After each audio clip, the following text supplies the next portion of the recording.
of insecurity in Nigeria is a cause of concern for many.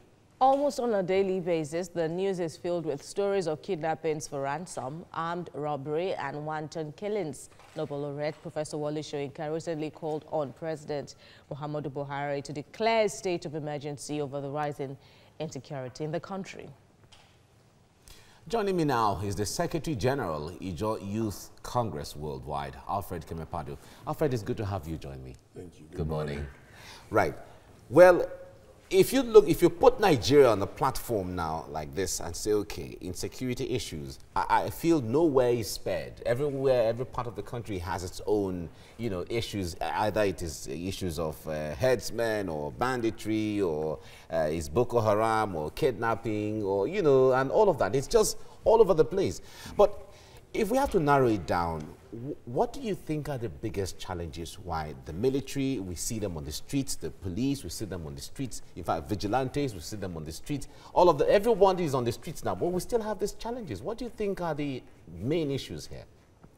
Generally, the problems with insecurity are connected to issues such as poverty, the lack of education, injustice, and a whole lot of it. But narrowing it down to the Nigerian case, it's more or less the part of the government not being serious. The government is paying lip service to the issues of security. That's the clear truth. Take the banditry or the Boko Haram issues, for example.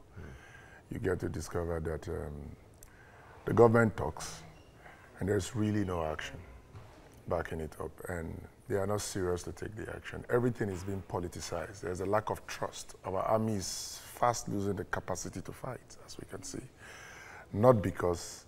Is it about the capacity or the will? There are two different things here, because the Nigerian army, or even the Nigerian police or the Nigerian security, the DSS, whenever they have any assignment anywhere in the world, they are always coming back with the best of results. That is why I said they are losing the capacity to fight, because it has been politicized. Corruption, it's deep into the system. Take what is practically happening in the Northeast. Some soldiers, we've lost nothing less than about 15,000 soldiers there. And what you get to understand is that at every point in time, when you interrogate the forces in Boko Haram, Sambisa, or any other place, you discover that, number one, they lack motivation, and this is not far from the issues we have all heard of about the misappropriation of funds that is meant to pay the officers to have them motivated highly, funds meant to acquire equipment. We have also observed that instead of the acquisition of up-to-date equipment, obsolete equipment, we have watched in the social media and in private discussions where even soldiers who are injured are not taken care of, they are left to die. These are not things we can pretend about. So largely you look at the whole thing and you begin to ask questions like, is the president not aware of it? Or is the presidency as a whole not aware of it? Can the president be everywhere at the same time? He has given mandates to the security agencies to tackle everything. Must the president be on the streets for these things to happen? Must he be a policeman? Must he be a soldier on the street for these things to happen? Yes. The president, for you to become president of the Federal Republic of Nigeria, you must have the capacity to be everywhere at every time. That is why you have delegated responsibilities and pseudo officers, people representing you in other places. What if those representing are not representing well, but he has decided, okay, he has given marching orders, but those people are not representing well? That is why you now begin to doubt the president's capacity to deploy those that can represent him well that he's not doing. People have raised the issues of the overstay of the service chiefs, and that's legitimate. We've had these service chiefs for a long time, and instead of the problems to get ameliorated, the situation is actually deteriorating. So we begin to ask, what's the capacity of the service chiefs to even deliver? And beyond that, the president shouldn't tell us that he's not aware of all of the rot that is going on in the battlefronts, where private soldiers have even risen up to shoot at generals. We heard recently how some private soldiers carted away with some hundreds of millions belonging to generals. This whole thing can be treated as rumors, but there are facts attached to it. So the president really needs to bet. Mike, let me also tell you this.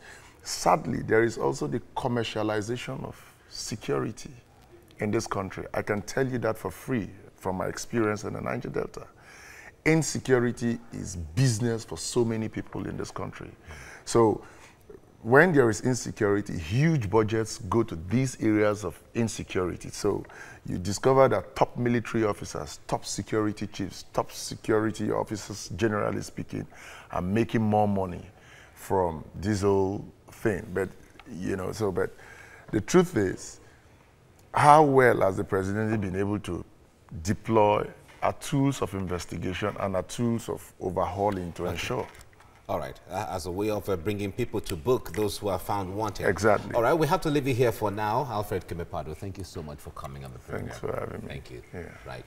You're watching TVC Breakfast. Now, the state of insecurity in Nigeria is a cause of concern for many. Almost on a daily basis, the news is filled with stories of kidnappings for ransom, armed robbery, and wanton killings. Nobel laureate Professor Wole Soyinka recently called on President Muhammadu Buhari to declare a state of emergency over the rising insecurity in the country. Joining me now is the Secretary General, Ijaw Youth Congress Worldwide, Alfred Kimepado. Good morning, Alfred. Good morning. You're welcome. Jenny. Good morning. Ijaw Youth Council, though. All right, apologies. No, it's fine. So, talking about this bane in the Nigerian system at the moment, the narrative for a long time had always been insecurity in the Niger Delta. Oh, that's normal. But in the face of the herdsmen attacks on Nigerians, some have also said it's unfair to label a particular section of the country tribally as being behind it. Are you saying that all the other criminal elements across the country have gone on leave and given freedom for the herdsmen to attack? No, what's your take? Not really that they've gone on leave, but it's just that the herdsmen and the bandits have taken the reign. It's their era. You know, they are more popular now. So others have not gone on leave. Around other parts of the country, we have pockets of insecurity. In the Niger Delta, sub-state, for example, now, are you also seeing a form of collaboration with the bandits and the herdsmen as the reason behind this rise in insecurity? Bandits, herdsmen is a matter of nomenclature. For me, I think they are one and same people. The federal government is just like they are saying Boko Haram is technically defeated, is this, just playing around the whole thing, you know. The truth is there is a form of insecurity that is a threat to people's life. There's destruction of lives, properties, and our social infrastructure is being deteriorated at every point in time. And people have been speaking out. Last week, the news, of course, you know, rocked the entire airwaves now all week long, and even before they're talking about the Omoyele Sowore Revolution Now protest. In speaking out against the rising insecurity, for one, as example, where do you stand in the developments that have arisen from that Revolution Now saga? Well, the revolution represents the resentment, the anger in the hearts of people, even in the presidential villa. Nobody is okay with the way Nigeria is being run today. I don't want to sound political, but those who are heading the ship of state should understand by now that Nigeria is not going well.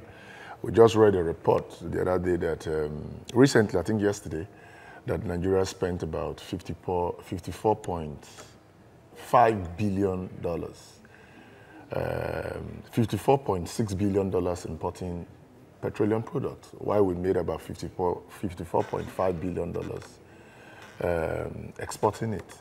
So you now see that the Nigeria is on a decline, even with respect to our major natural resource, that we didn't just make a loss, but we have also exported jobs. And, you know, generally, everything is deteriorating, and there's no need to pretend about it. There's no need to fret about it, that we need to up our game with respect to the administration of this country.